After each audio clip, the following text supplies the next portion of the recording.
Yeah, let's go ahead and get started.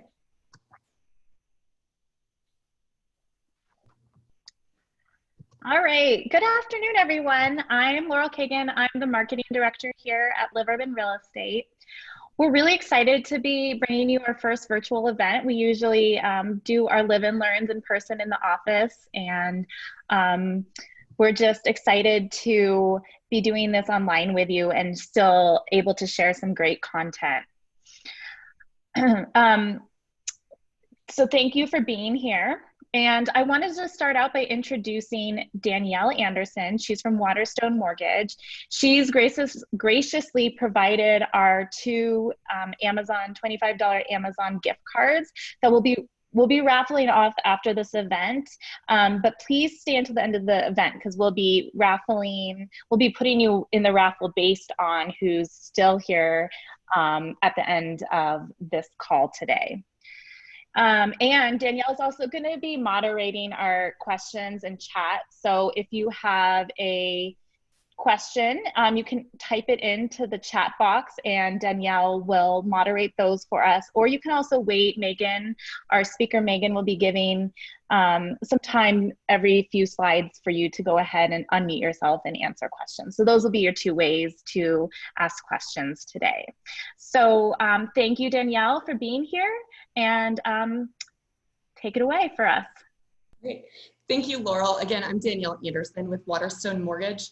And I listened to Megan's presentation a couple of weeks ago, and it was really insightful because I'd had quite a few clients ask me, what is going on with the real estate market? I own a home, is my value going down? Or new clients that are looking to buy and saying, oh, is this a good time to buy? Because our home value is gonna fall and I should wait. So listening to Megan's presentation really was insightful. And so I hope that her data and her insight can share some light for you on what that looks like. And again, I will be answering questions through the chat. So if you have questions, please feel free to post them there. Thanks, Danielle. So also another note for everyone on here, if you have any questions after the end of this event, please feel free to reach out to your Live Urban Real Estate agent and they will be happy to answer any of the questions that you may have. So we've mentioned Megan a little bit, but we're very lucky. You guys are in for a treat to have Megan here because she's really the real estate marketing stats queen of the Denver metro area. So you will learn a ton from her today. She is with First American Title, and we at Live Urban, we love her and we work with her a lot. So we're very happy to have her today. Awesome. Thank you very much. Can everyone hear and see my screen okay? Yes. Awesome. Thank you very much. I appreciate it.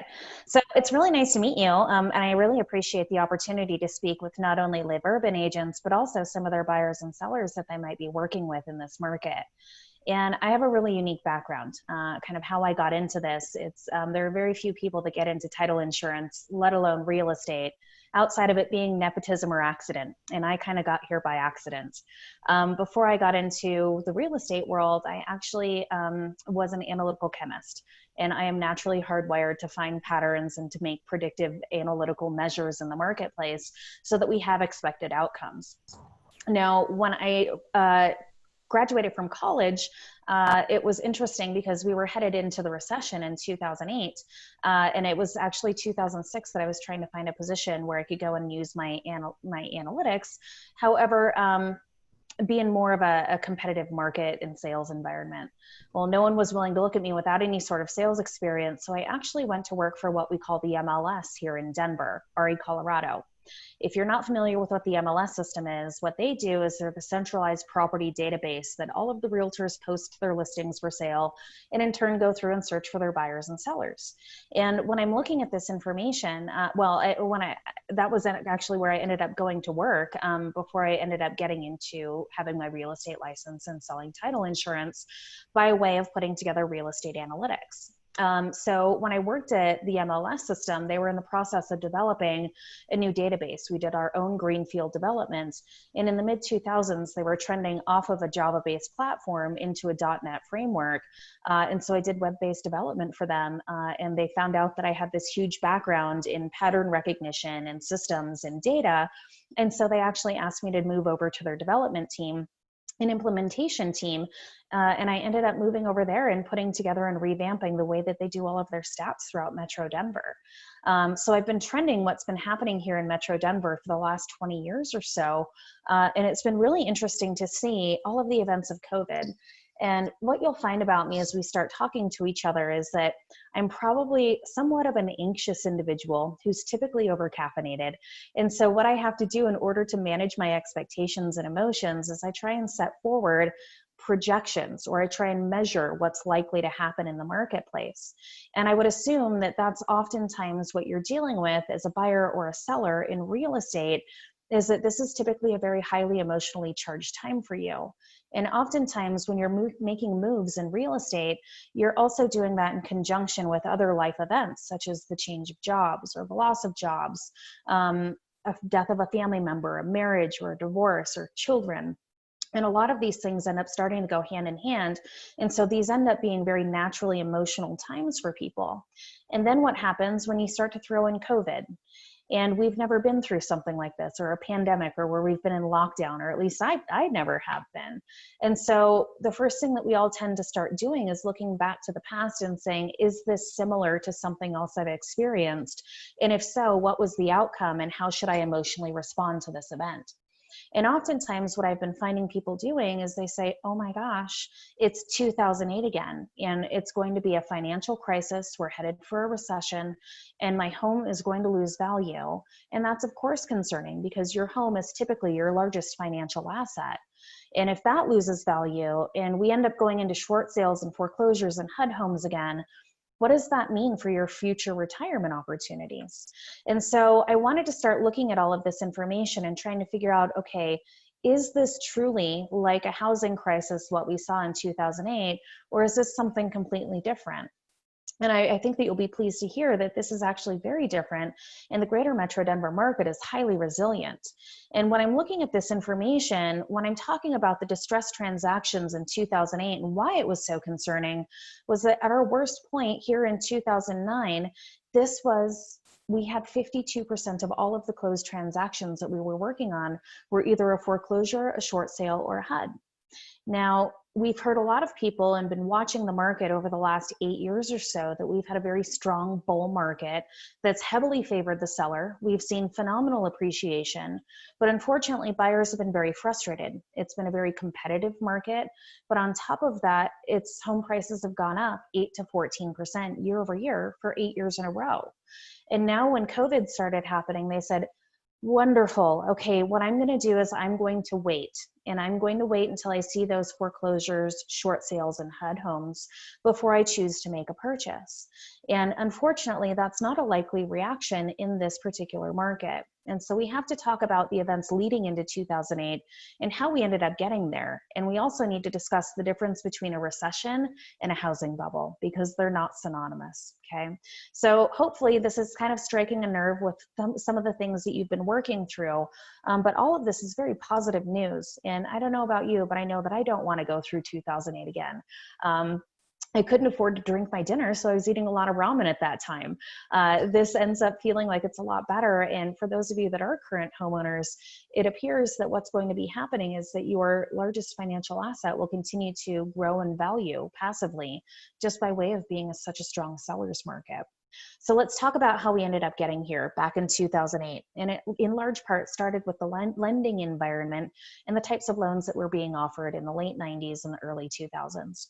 Typically, those types of loans were being offered as stated income, so they didn't have to verify what your typical income was. But then on top of that, they were being offered with 0% down, so people didn't have to make any down payment. And then oftentimes they were being offered at more than what the value of the property was. So they were over lending on what the property was. And a lot of times they were going up to 125% over the value of the property. And so in theory, those loans would have worked had our market been appreciating in value. Over time, with appreciation, what happens is you pay down your loan is that you would get that loan value back underneath what the market value is, and you would have equity in your property. However, when we were in this market, unfortunately, we were in a buyer's market leading into that event. And so part of what was happening was this was a perfect storm of the types of loans that were being written, but it was a buyer's market. And the difference between a buyer's market and a seller's market is who competes against who. In a buyer's market, there are more homes in the market to sell than people who want to purchase them. And so sellers compete against sellers, reducing their prices.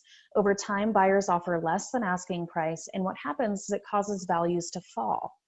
Now, we've been in a seller's market for the last 8 years in a row. And when we're in a seller's market, who competes against who? Well, what happens is if you have multiple buyers in the market, in a seller's market, you have more buyers in the market than people who want to sell their house. And so what happens is that you have multiple offers. You don't necessarily team up with another buyer that's also interested in the same house, and you go halfsies and you're roommates and you live happily together forever and ever, amen.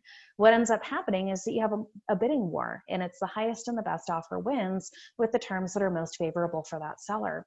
And over time, what happens is that value goes up.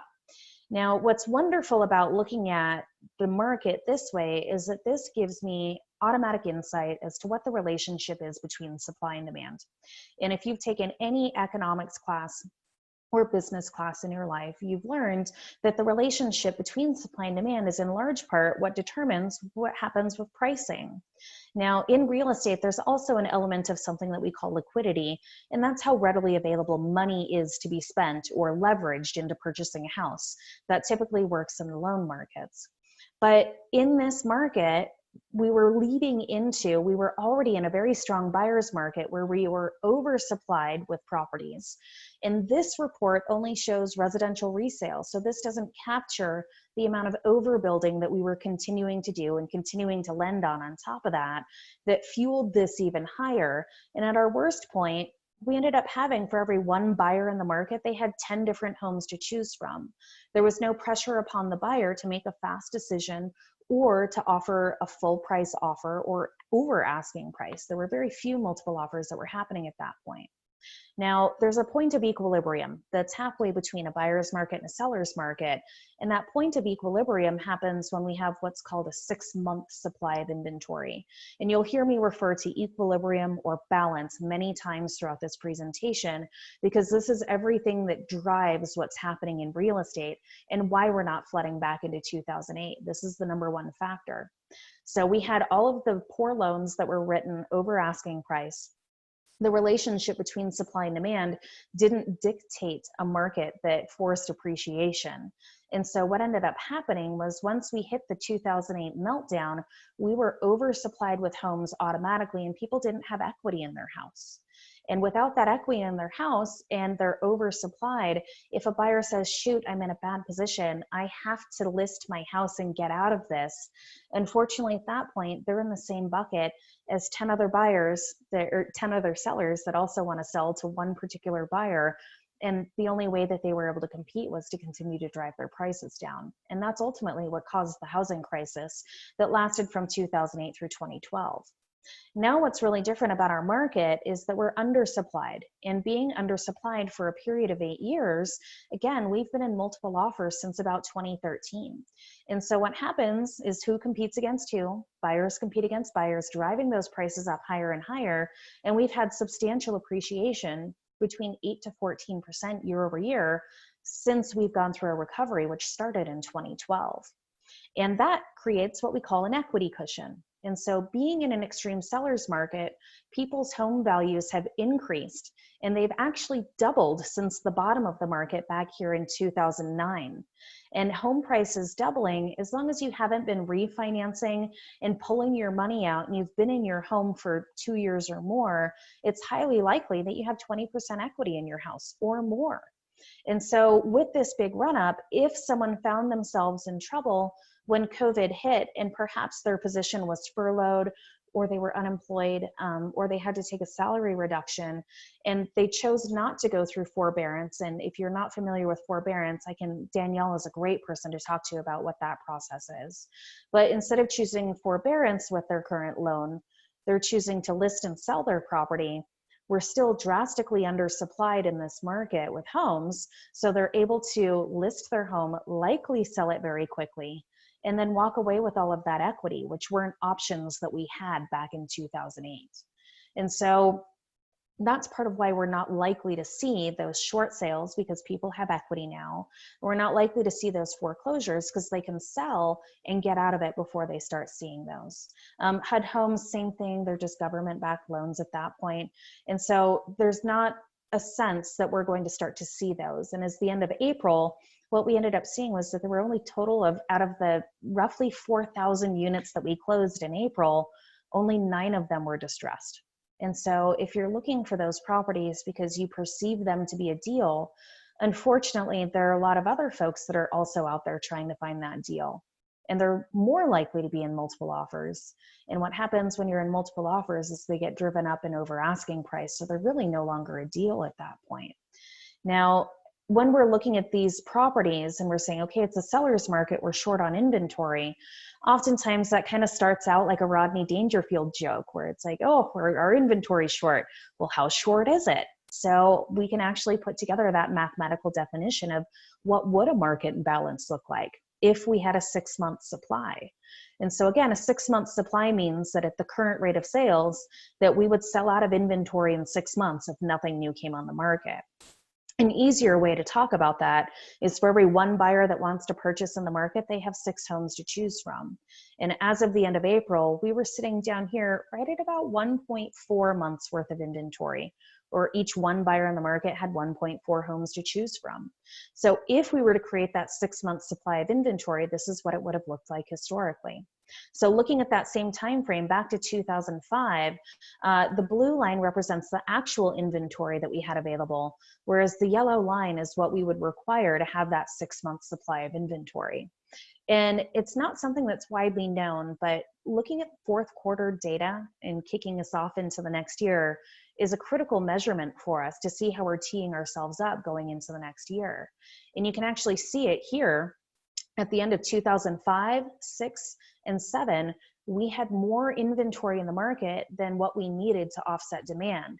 And so we were actually at a point where some of the writing was on the wall that was causing problems for us. And ultimately, when we hit that final financial meltdown in 2008, you can see that this yellow line drops way down. And so that's reflective of our demand diminishing very greatly in that time. It was hard to get loans. People were not employed. Our unemployment rate was sitting at about 10% here in Metro Denver. And so what happened was over time, this is where we started to see that loss in home values. And when we get to the point where the blue line overlaps that yellow line, that corresponds with the point that we lost value here in Metro Denver in our homes. Now, since 2012, again, we've been very short of our inventory. At the end of February, we had about 15.6% of the inventory that we required to get to balance. And so if we had 100% sitting at that number, that would mean that we're transitioning into more of a buyer's market. I've heard a lot of statements out there where buyers are, again, assuming that, oh my gosh, it's 2008. This is a crisis. Home prices are falling. And if you're listing your home now, you're desperate to sell. And so I'm going to go out and I'm looking at homes, but I'm going to offer way less than asking price. And I've heard in some cases, buyers wanting to offer 30% less than asking price.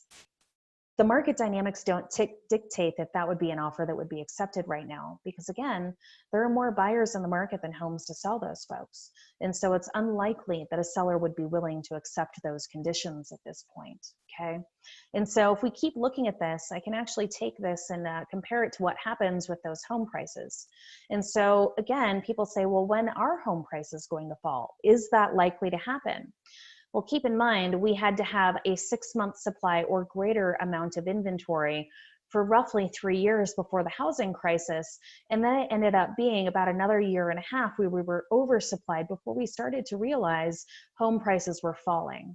And it was that point that we were truly oversupplied, where we had 10 homes available per buyer, that we ended up getting here to this point, showing that negative appreciation. And even in the Great Recession here in Denver, at most our home prices ended up falling about 15 to 18%. So it was tough and it was hard. And a lot of you, if you had been bitten during that time, it doesn't feel great. And we don't want to go through that again. But we have this in our favor at this point. This is where our equity cushion has built itself up. And it's this equity cushion plus low inventory that's keeping us in an extreme seller's market status. So it's been interesting to see that supply and demand has relatively remained in check with each other. Not only have buyers not wanted to buy, but sellers haven't wanted to sell. And so what's happened when supply and demand drop in relation to each other, we remain the same relationship between supply and demand, keeping us in that extreme seller's market. There's been some micro shifts that have happened from week to week, but in large part, our market feels different. Everything is done differently now. Everything's done in a way that we're not contaminating and that we're not spreading disease if people happen to be infected, but the market dynamics and the things that are fueling our market haven't changed. And so this has been really amazing to see, is how our market has responded. Now, there are going to be some places where it's going to feel even tighter, and there's going to feel some places that you feel like you have more negotiating power. And so I wanted to share with you supply and demand by zip code so that you can see some of the areas that are more favorable for the seller and some that are more favorable for the buyer. Now, again, overall, at the end of April, we had 1.7 months worth of inventory. So again, when that number drops below 2, that means that we're in extreme seller's market status. The seller typically has the favor. And if that number drops below 1, that means that there are more buyers in the market than homes to sell those folks. That means that those are likely to be in multiple offers. However, once we get to a market where we have a 6-month supply or 6 homes per buyer, that indicates equilibrium. And there's only one place that has more than 6 months of inventory, and that's that little red guy right here in the middle of Denver. So let's talk about what makes some of these different areas perform the way that they do, or how they've ended up this way. And so looking at this information, I kind of see this blue donut ring of opportunity that heavily favors the seller. And what's interesting about these areas is they tend to be some of the more average priced homes, $500,000 or less, with still good conduits into the city that don't have the impact of a lot of new construction. So those areas that are these landlocked inner ring suburbs that run along the inside of the C470 Beltway, those tend to be some of those hot spots. And if you're selling in those markets, it's more likely that you're going to receive multiple offers or offers over asking price if you've priced it appropriately and you've done all of the things that your Live Urban agent has told you to do, like staging and professional pictures. Then there are the areas that are in pink or in red. And the areas that are in pink or in red tend to fall on the outskirts of the city, number one, where there's more new construction. And what happens when there's more new construction in an area? Oftentimes what happens, buyers have more choices, that relationship between supply and demand shifts, and buyers have a little bit more opportunity to negotiate. In central Denver, it's different. These homes are significantly more expensive than what we see on the average throughout Metro Denver. And so what happens when home prices get more expensive, fewer buyers are able to make those purchases. And what happens is that buyers end up having more negotiating power because there are fewer buyers that can make that purchase. On the west side of town, we see the similar thing where it's more expensive oftentimes. And so in those areas, again, there are more homes available per buyer. Now this little red guy here, why is that guy so different? And that's downtown Denver, that's Lodo or 80202. And what's happened there is that's a very specific neighborhood, and that's our high-rise community. And we've seen 2 very large developments go into that area, one of which was called the Coloradan, which was a beautiful project, but it was 300 new units into this very specific area that shifted the relationship between supply and demand. Now that's being developed is McGregor Square. And at that, in that development, you can get in for the average price of that particular zip code, which is around $600,000 for a new unit. And so what happens is resale starts to lag when you have new construction coming in at the same price as resale construction. resale starts to lag because buyers can go in and choose their finishes and get exactly what they want for their own brand new custom home. And so oftentimes what happens is those resale units that are less turnkey or have less desirable amenities end up hanging out. But there's definitely been a shift that's happened, and it's relegated just to that little teeny tiny spot here in Lodo. So if you're getting ready to list your home, or if you have buyers, if you're looking to purchase, keep in mind that where you fall on this map can really dictate what your transaction is going to look like. And those blue zones are going to be more of a battle for you as a buyer, where you have to come in with stronger offers and be willing to work with the seller in order to win that bid. So that's kind of in a nutshell how we ended up getting into some of these positions, what was different for 2008 versus what we're looking at now for 2020 and a recovery in COVID. And before we start to go into what the market looks like today and the actual impact of COVID, I thought that it might be a good time for us to go ahead and just take a couple of questions. So what can I answer for you guys? Hi, Megan. We have one from Jorge. Thank you so much for all the detail in the chart. Question about how the data is derived. So is this data differ between single family, multifamily, condo, and townhome, or does this aggregate all the data? Sure. So in this particular report, I kept it very high level, so it aggregates everything.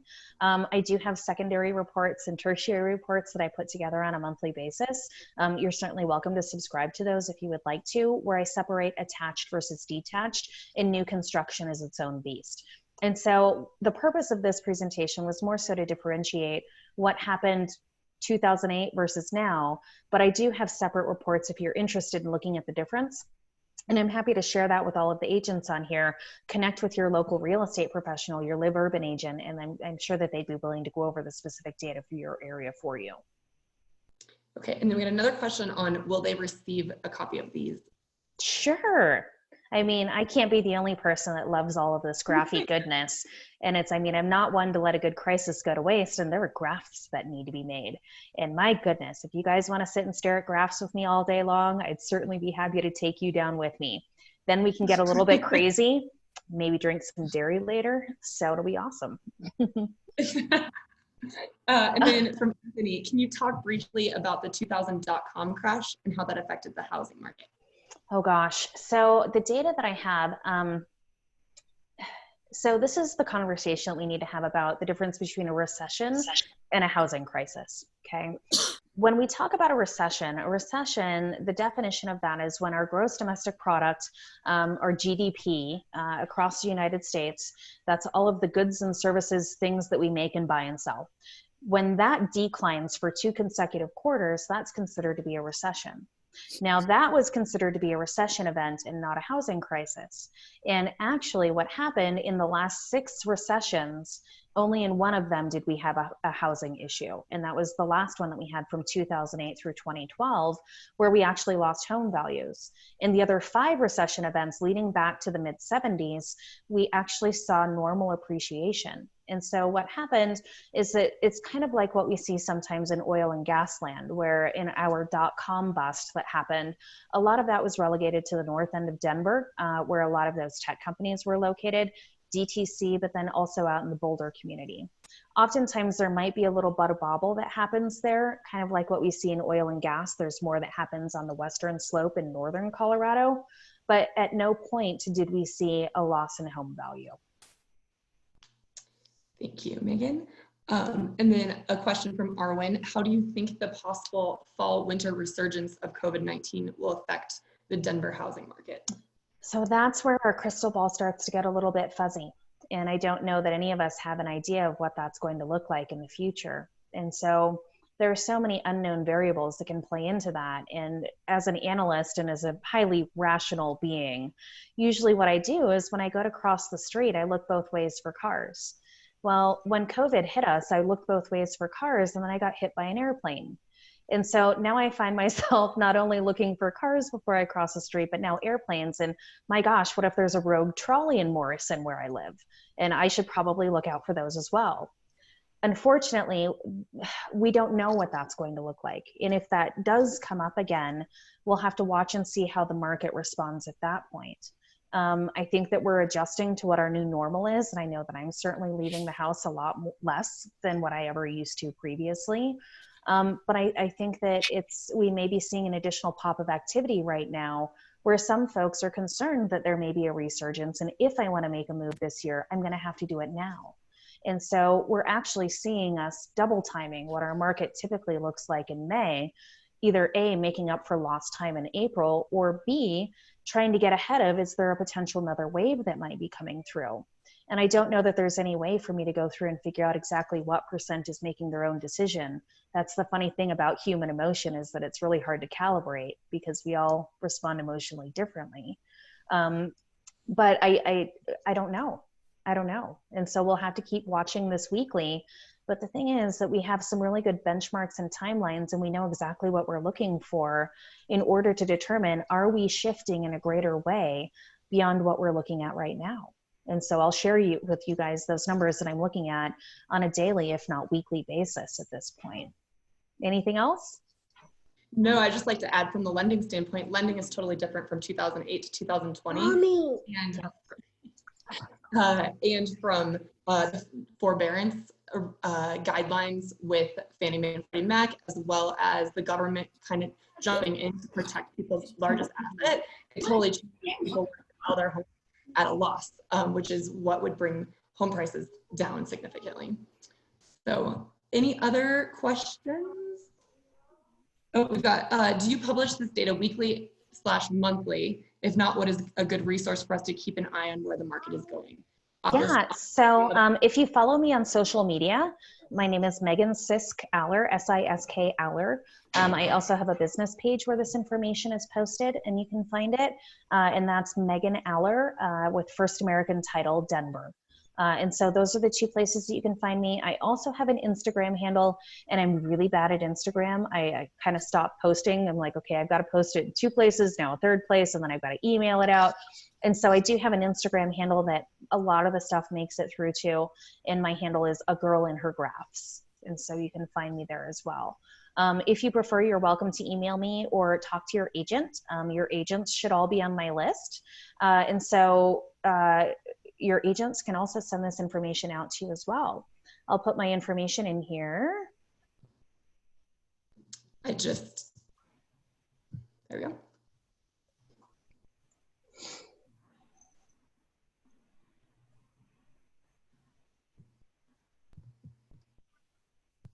There you go.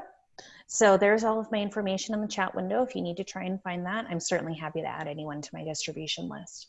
So let's go ahead and take a look at the actual impact of COVID and how it's impacting our market beyond or differently than what we saw back in 2008. Now, what I do is I start to break out this information by price range. And oftentimes I start high level, so by prices, and then I start looking at what's happening in different price ranges. So if I start looking at, for those homes that are up to $500,000, we're concerned about this market. This represents 45% of our overall market.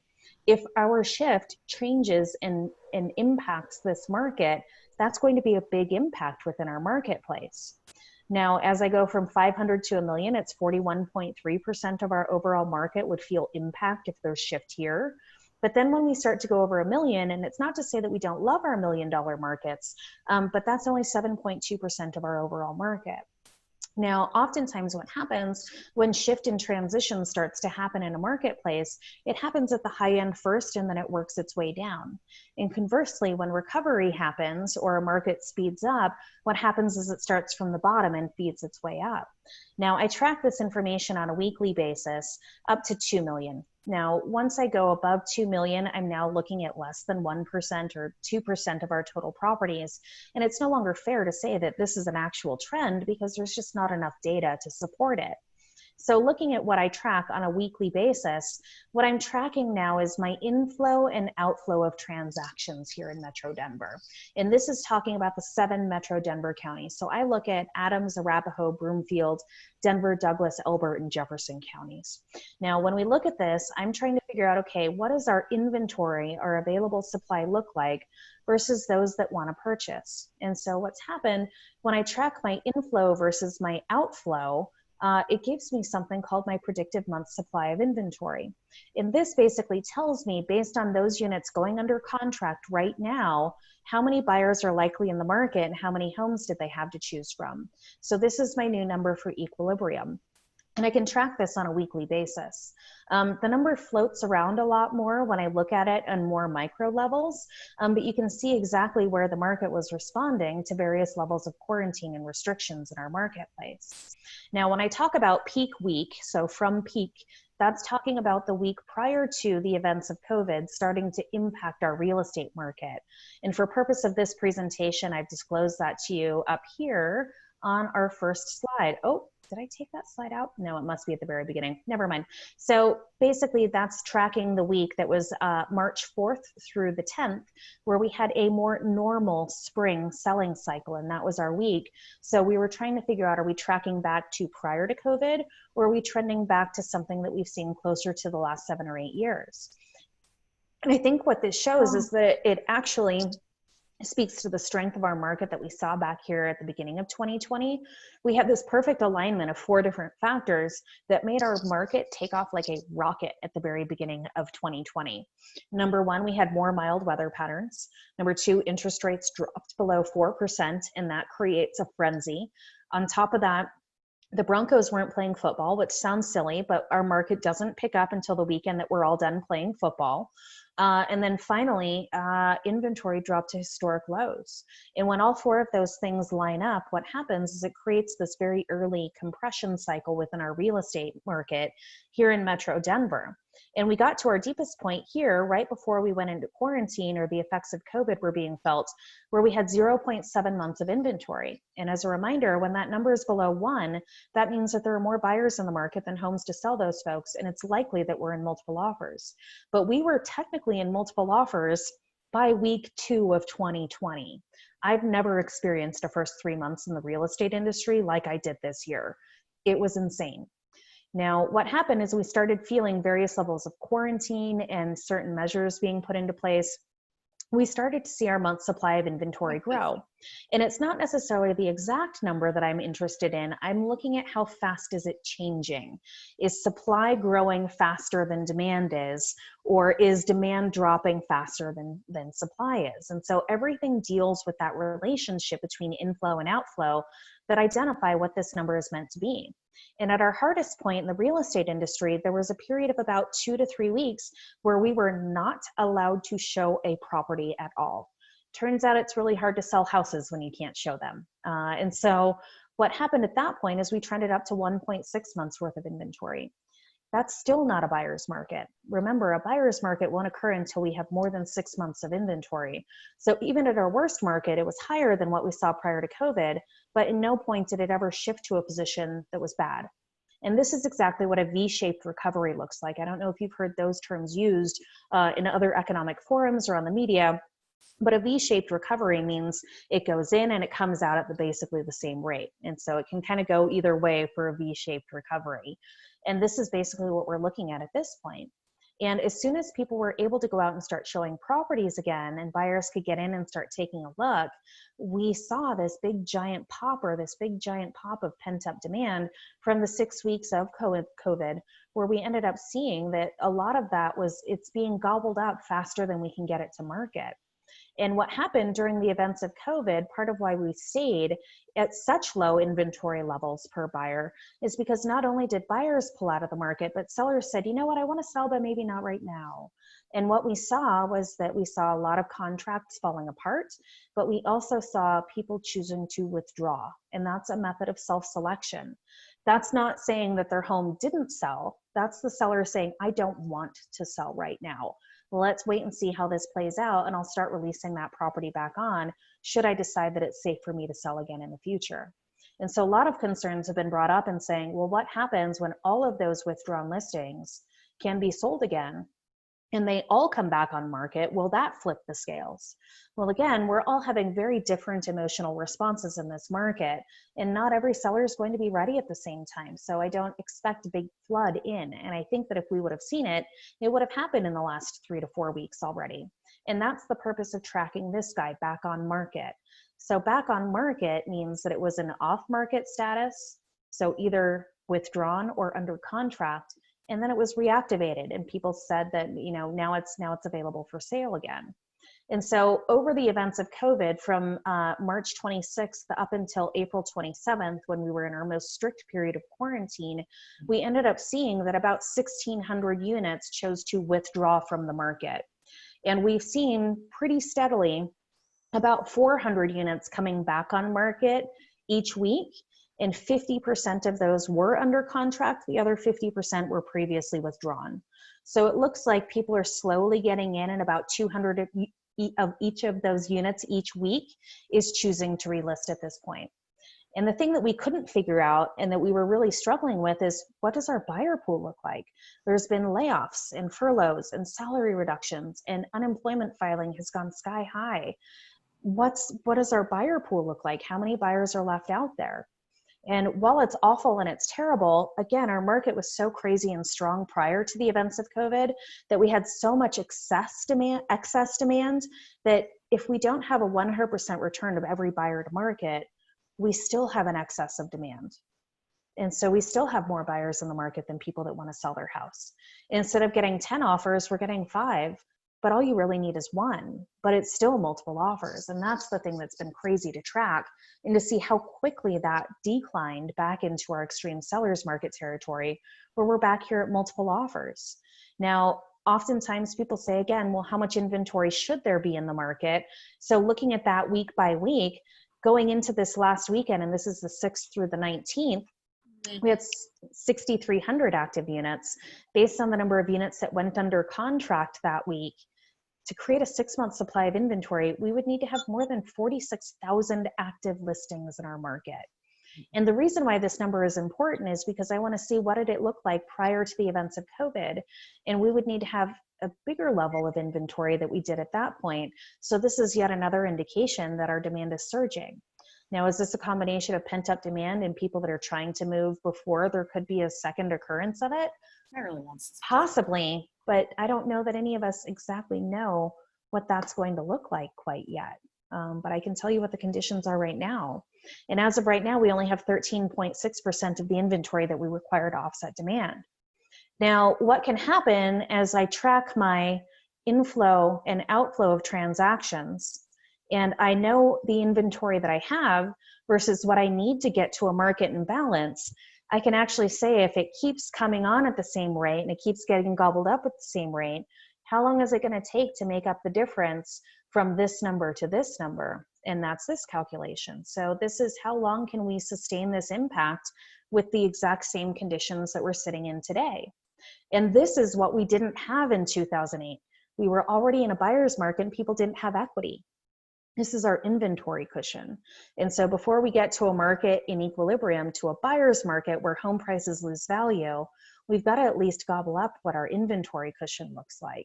And so at this point, we could sustain this level of quarantine or impact in our marketplace for about 5 months before we would transition into a buyer's market. And again, that number is the same as what we saw prior to the events of COVID. Now, there's been a lot of conversation of, are we recovered? I don't know. That's the thing that's been really hard to gauge about a lot of this stuff, is because I feel like it's too soon to make those statements.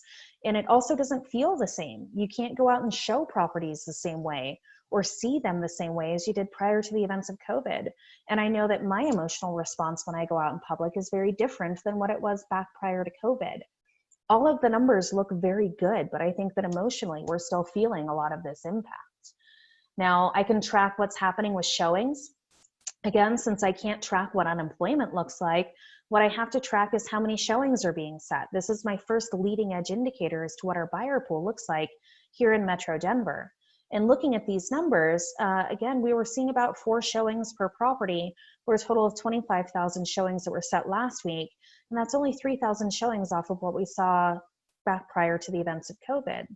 And what's amazing is that our market has actually become significantly more efficient when we're looking at the buying pool. So again, with those 25,000 showings, we put 1,800 units under contract. So that meant that buyers were looking at, on average, 14 homes before writing an offer, which is 5 fewer than what we saw prior to the events of COVID. And so buyers are being more cautious as well. What they're choosing to do is they are doing their due diligence before immediately setting that showing. And they're looking at virtual tours. They're looking at photos online. They're probably looking at Google Earth, if not checking out crime reports or history reports for that particular neighborhood, and going out and driving through the neighborhood to make sure that they like it before they ever step foot inside that house. And so again, our market has become more efficient in the sense that we're looking at fewer homes before we make that decision. And that's why it's really important that you work with a live urban agent, because they know how to do some really great marketing, and your online presence is everything at this point. And a lot of people are weeding that out in the first 24 hours. Now, looking at pending days to contract, so how long are homes spending on the market before they go under contract? We're sitting at 9 right now. Prior to COVID, we were at 4 or 5.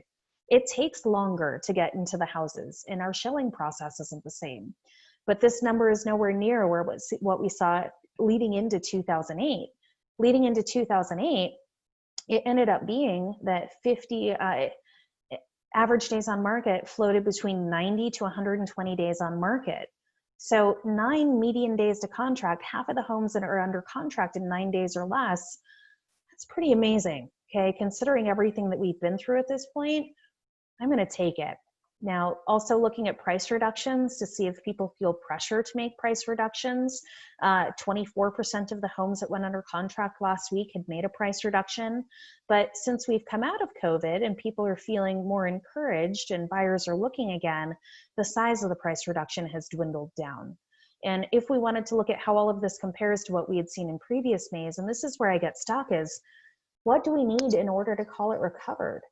And so rather than just looking at where we were at the beginning of 2020 and prior to COVID this year, is that we've been in an extreme seller's market for the last 8 years in a row. And so I can take this and I can look at my historic average going back for the last 7 or 8 years and figuring out, okay, based on those benchmarks, how do we compare? Our inventory levels are slightly down compared to what we had seen, so that makes it stronger seller's market. Pending transactions, so how many are actively going under contract? Historically, we put about 904 units under contract each week in the month of May. Look at that number. There were almost 1,800 units that went under contract last week. So again, there's a surge that's happening right now. And I think it is a combination of pent-up demand for those 6 weeks in April, but also some of those folks that are trying to make that move before we have a second wave of COVID, if that's going to happen. And so at this point, we're doubling the amount of units that are going under contract at this point. Closed transactions were down by about a third, but again, in order for them to be closing last week, they were likely going under contract about 45 to 60 days ago when we were truly in a position where we had where we were in quarantine and it was harder to perform our tasks in the real estate community. So anytime you see this, I call this my macaroni and cheese asterisk. Anytime you see that little asterisk next to it, there's a lag in that variable. And it's not current as of last week, but it's a better indication of what was actually happening in the market 45 to 60 days ago, but I can't capture it immediately in the market because I have to wait for it to close. And so closed transactions are behind by about a third. But if we keep double timing, we're going to make up for that in no time. Looking at the number of units that are expiring or being pulled from the market, there are fewer of them this year. Closed to list price ratio. So are people getting full asking price? That number is the same as what we would see. So that the gauge or the temperature that we're seeing for those offers is exactly where it's supposed to be. Median days on market was 7, now it's 9. And so again, we're only increased by 2 days. Here's my months of inventory or my buyer seller ratio. Usually in May, we sit at 1.6. We're 0.8. So this number is even lower, indicating a stronger seller's market now post-COVID than what we had seen historically for the last 8 years in a row. So does that mean that we're recovered? You know, it's just, there's so many different variables that we can look at. And if we're comparing it back to where we should be, the market is still even deeper in a seller's market in 2020 post-COVID than where we had been in May for a very strong seller's market for the last 8 years in a row. We're seeing about 5% of the homes reduce their property prices a little bit more, but the size of the price reduction is down. So that's everything that we're looking at in order to try and figure out how is COVID impacting us and where do we go from here? Again, the thing that's so amazing about this market is that we can we can sustain this level of impact for a period of time. Now, of course, the longer this event happens, and if there's a resurgence and we're put back into quarantine, could those numbers look different? Possibly. But I can't even begin to prognosticate about what's going to happen 6 months from now. And that's why we're looking at this information every week. And at this point, we know what to expect and what we're looking for in order to determine that shift. And I can measure it on a daily basis. So I hope that this provides you with some encouragement about how this isn't 2008 and our market's responding differently. And I hope that if you guys have any other questions, that you're welcome to reach out and ask those now. Did I answer every question that you could possibly have perfectly? It looks like it. Okay. And I did say that we will update the slides with your contact information and where they can go to get more information when we send it out. Awesome. Awesome. Anything else? Do I track unemployment as well in the local area? So yes, I do. In looking at unemployment numbers, as of right now, unemployment levels have spiked to about 22% here in Greater Metro Denver. However, most of the numbers that we're looking at for that unemployment rate show that 80% of those folks who have applied for unemployment are considered to be in a furlough position. So that means that the position hasn't been eliminated, that job still exists in the future, just not right now. And so it's not a complete loss of a job, but those people are likely to return to work when we're able to get back into service industry related items. And so again, the pieces that we're missing is what's actual unemployment, but then salary reductions. And so looking at those salary reductions, oftentimes what happens is it puts further pressure on lower priced homes, because what happens is I say, you know, maybe I can't buy the $750,000 house, I'm going to buy 500 instead. And so what happens is that we start backfilling and we see that people choose to make smaller purchases rather than those luxury purchases. So yes, I track it. Unfortunately, I don't have the information as to which sector they're in yet. That information comes out 60 to 90 days after the event, which I fear would be too late for it to be relevant to us right now. Other questions? How's the 700,000 market doing? Sure. So again, what happens is we end up going up in price range, is that fewer people can afford to make those purchases, but I was really pleasantly surprised to see how well that market is faring as well. Now, when we look at those homes that are between 500 to a million or the 750,000 range, right now we're sitting at 1.1 months worth of inventory versus where we were prior to COVID, we were sitting at 0.9. So again, that number is almost recovered back to where we were prior to COVID as well. We only have 18% of the inventory that we require to offset demand. Inventory cushion remains strong at 118 days. Showing activity is improved. People are still looking at fewer homes before making an offer. 14 median days to contract instead of 9, so you might have to hang out in your clean house for 2 weekends instead of just 1. Price reductions are holding fairly constant at about 28% reducing their price, still a 3.9% price reduction. And again, everything is fairly in line. We have slightly more inventory than what we had seen before previously in May. Pending transactions are off by about a quarter. And so looking at where we are foreclosed to list price ratios, they're actually higher. And again, months of inventory is 1.1.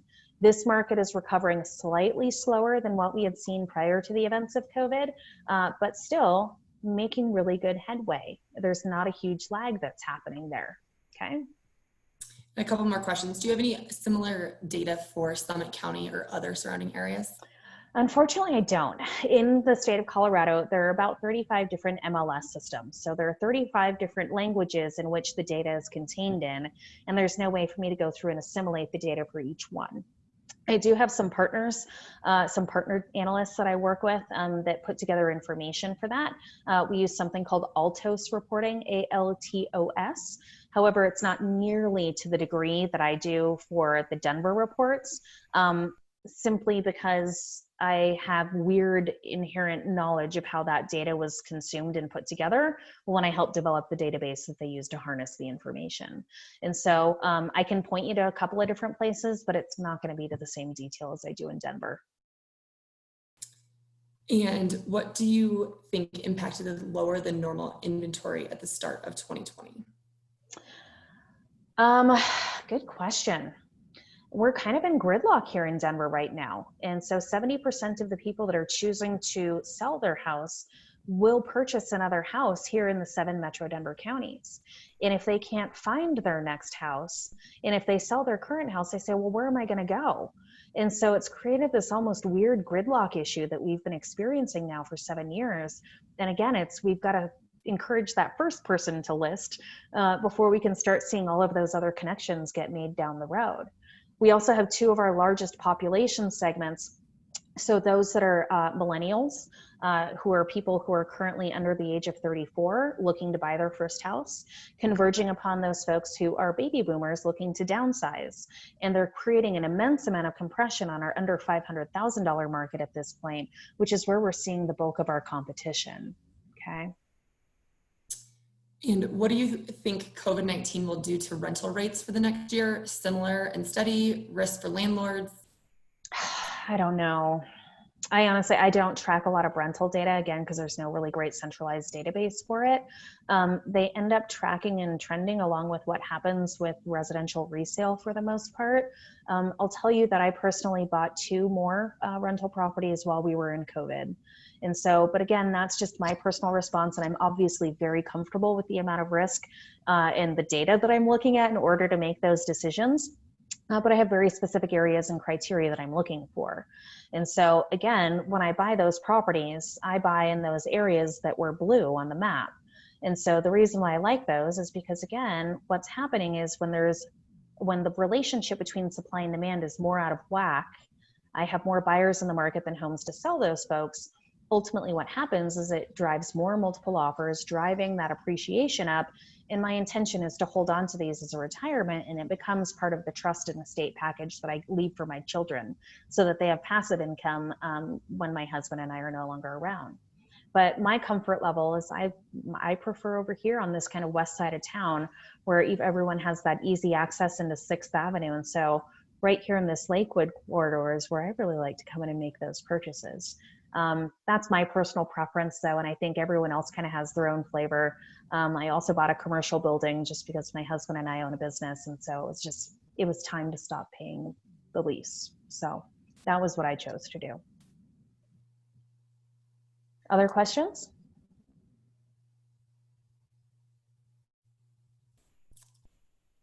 Great. Well, thank you, Megan, and thank you, Laurel and Live Urban, for hosting. If there's not any other questions, we'll wrap this up. And then Laurel, I think we'll be able to send out the presentation tomorrow with the links and additional information. So thank you for joining us today. Of course, yep. And I'll provide you with the link for the recorded webinar tomorrow so that you're welcome to replay that at your leisure. But I appreciate you guys reaching out to us. And I hope that if you decide that you're going to make a real estate purchase or sale after COVID, that I hope that you'll get to come to First American's closing tables. We'll see you soon. Thanks, guys.